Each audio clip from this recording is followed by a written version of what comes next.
Storytelling is the oldest form of ritual. Stop imagining things. Tata till date remains the best storyteller in the whole world. The brain is meant to problem solve. Sun, sunflower, taxis or cabs. Imagination is a superpower that the cognitive revolution helped unlock for us.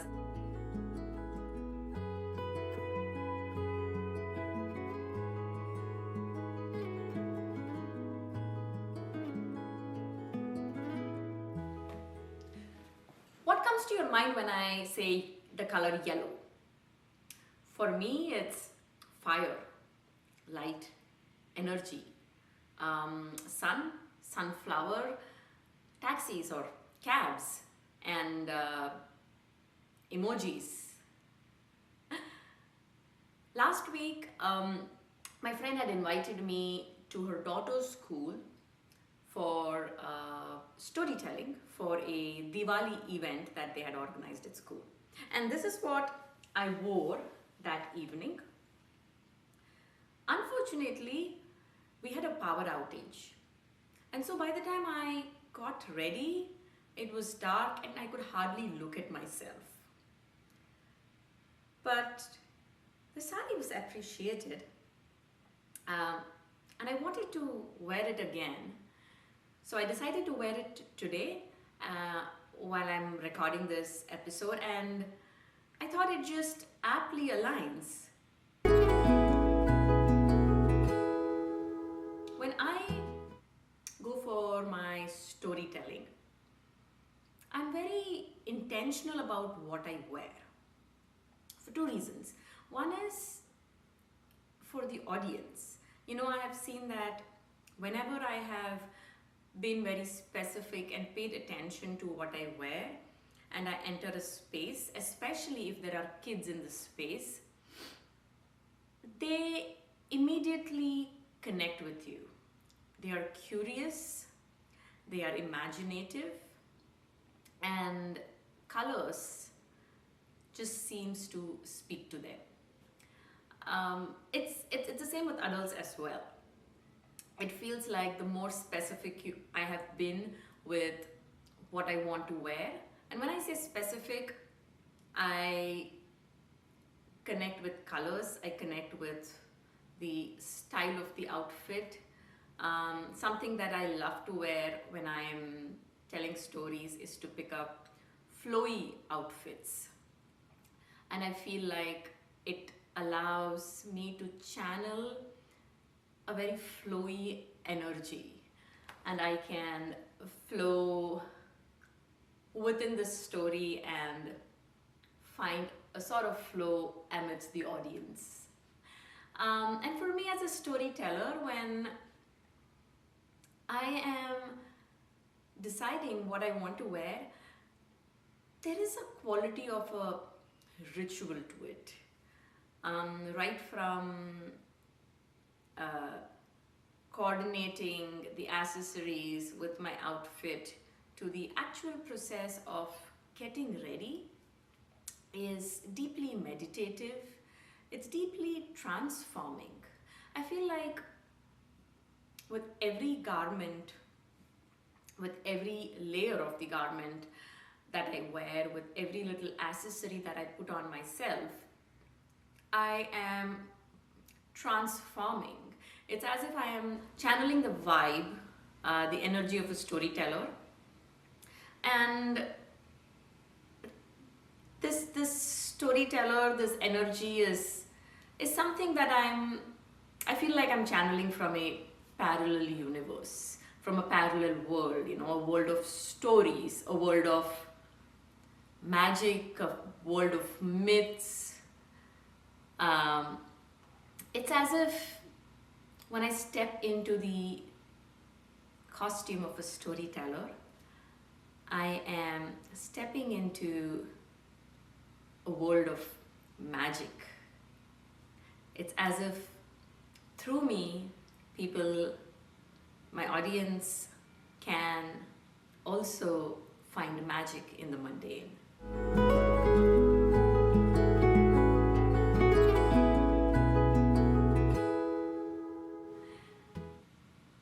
stories came into my life very early. It was Tata who brought stories into my life, and for me, Tata till date remains the best storyteller in the whole world. From mythology, myths and folklore, Tata had a story for every occasion. You know, if I didn't wake up in the morning, he would have a story for that. If I didn't eat my food, he had a story for that. If I would eat my food, he had a story for that. There was a story for every occasion. And there were also stories purely for story times. One of my favorite times with Tata is when how I would pretend to be asleep. And Tata would know that I'm pretending to be asleep, but he would come and start waking me up. And I would just not react. So then he would start to tell a story. He would start to tell this story not to me directly, but he knows that I'm listening. And instead he would address it to my grandmother. And the story would be of Madiyan Changu. Madiyan meaning lazy, and Changu was just the name of this boy. And it would really be about this lazy boy called Changu who lived in a village, and what he did and what happened to him when he did not wake up on time. And somewhere in the middle of the story, he would twist up the nature of the story or the fact of the story, to which I would respond. I would respond by, kicking my leg or something like that. And then he would react to that with something like, oh, somebody is kicking their leg, huh? And he would again say a wrong aspect of the story. And now it wouldn't be a kick of the leg, but there would be a sound that would then come out. And then he would egg me and urge me to continue with the story. And that's how I would wake up, get up out of bed, and start my day. Now, when I think about this, right, where I am today with my background in theater, I feel like what we were doing there was reenacting this play of sorts every day with elements of improv to it. It was like the same script, it was like the same actions that we were doing. And also the repetitive nature of it had a quality of ritual to it. Was this ritual religious? No, certainly not. Was it spiritual? Yes, because it had to do with our spirits, right? A playful spirit. It had a childlike spirit. And it just made us feel so alive. And so I will certainly call this spiritual. I'm so grateful to all the stories that Tata told me. While these were stories that were told with a purpose of getting something done, there were also stories that he told that were purely for story times. And a whole lot of that was about myths, mythologies. I learned all about Krishna, Arjuna, Abhimanyu, all of them, the Mahabharata, the Ramayana, all of those stories and the sub-stories within those larger epics through Tata. And I remember that, when he told those stories, I would find myself magically transformed into those characters. And I could be any of those characters. I never felt like the gender of the character stopped me from becoming that character. And at the same time, I was also myself. For me, these characters were always some sort of an energy that they emulated. And I would also a lot of times end up being all the characters at the same time. Say for example, if it was the story of the golden deer in Ramayana, where Maricha, the demon, had shapeshifted and taken the form of a golden deer to entice Sita.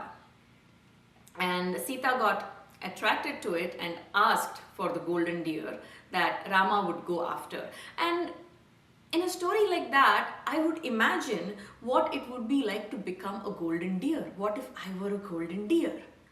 I would also imagine what it would be like Sita to get attracted to something like that. I would also imagine I am Rama, who's going after that deer with a bow and an arrow. And what that did for me is, even without actually being in these situations, without being in situations of adventure, without being in situations of pedals, without being out in the wild, I had somehow started experiencing all these situations. I could feel different emotions build up through these stories. The other fascinating thing that happened was, with all the demons that these characters killed, when Krishna would dance on the head of Kaliya, or he would slay a demon, I imagined being in their shoes and slaying demons. And as I slayed these demons in the stories, I imagined that I was overcoming obstacles in my real life. If I had some kind of a problem, I could somehow feel like that problem took the shape of this demon in the story. And in those stories, I found the strength to overcome these obstacles, these situations in real life.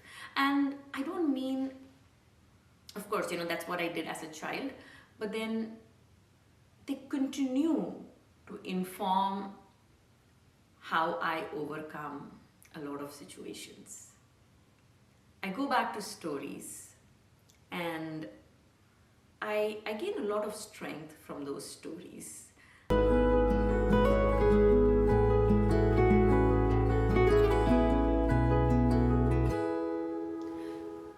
Storytelling is the oldest form of creative practice that has ever existed.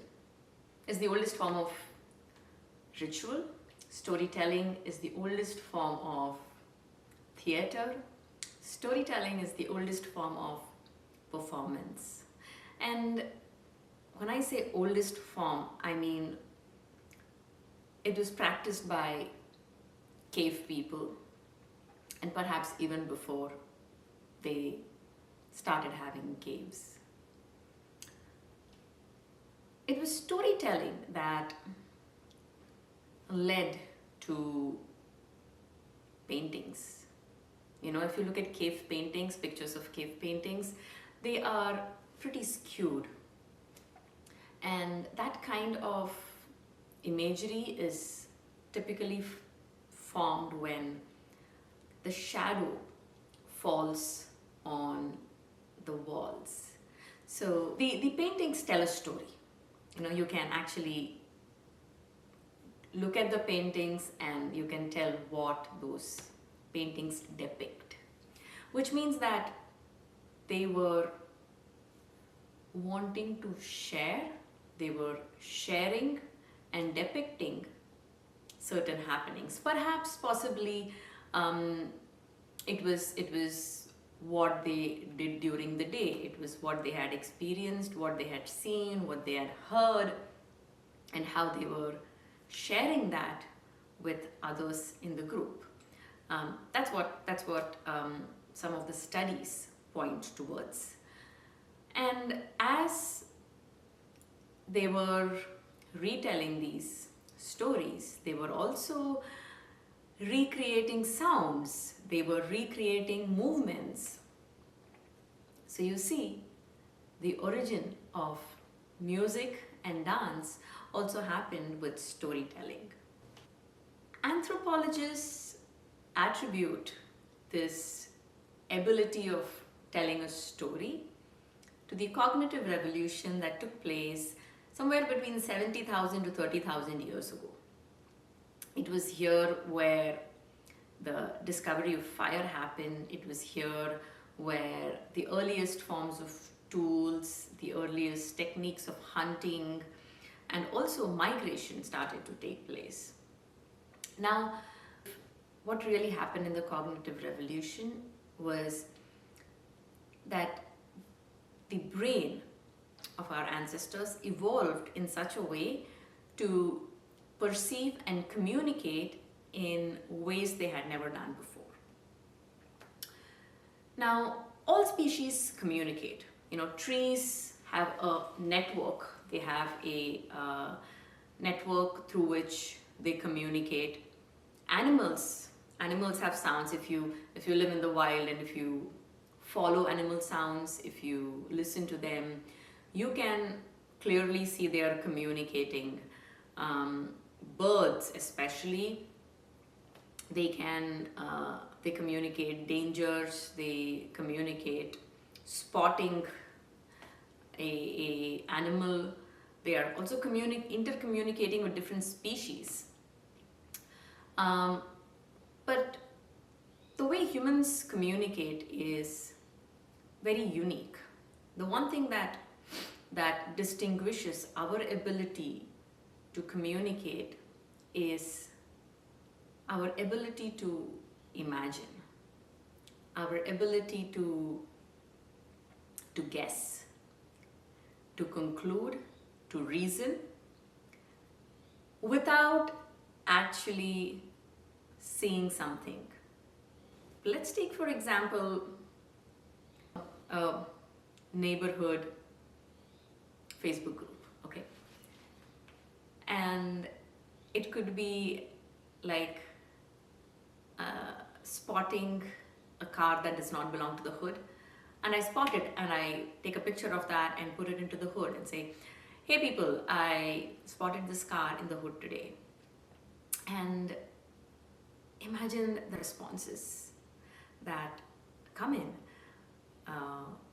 Everything from, oh, that looks like a suspicious vehicle, to, oh, that looks like a milk carrying van, or, oh, that's just the new design for the postal services, or eventually someone saying, hey people, that's my car, I just bought a new car.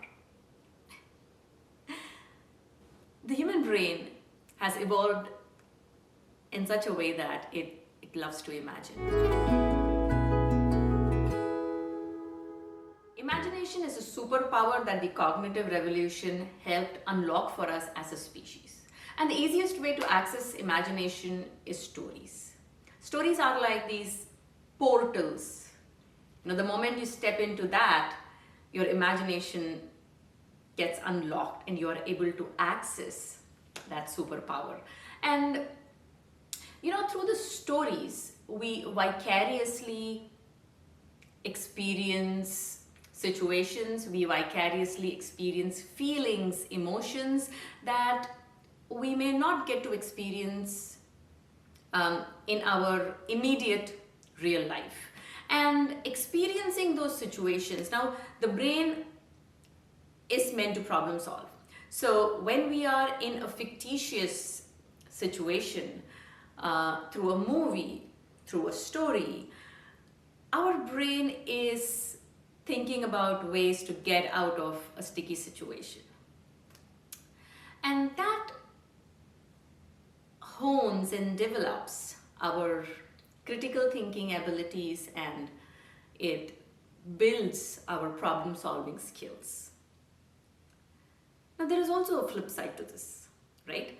Flip side to being able to imagine.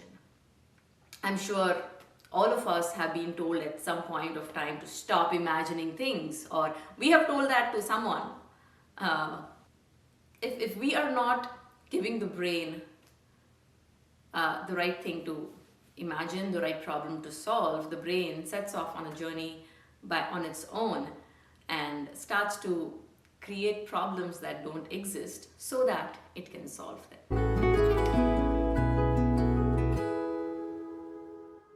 But really the key here is to not stop imagining things, but instead start paying attention to our imagination, stay engaged, and see and reflect upon them, and ask ourselves, why are we imagining what we are imagining, and is that helping us or is that making things worse for us? So here is a 1-minute creative ritual for you to help in engaged imagination and to design your imagination. I'll just need 1 minute of your time. How about looking out of the window, wherever you are? It could be your home, it could be your workplace, it could be the coffee shop you're sitting in. So look out of the window and give yourselves 1 minute to just keep looking out of the window. Find something that catches your attention, and as you engage with it, pay attention to the story that is running in your mind.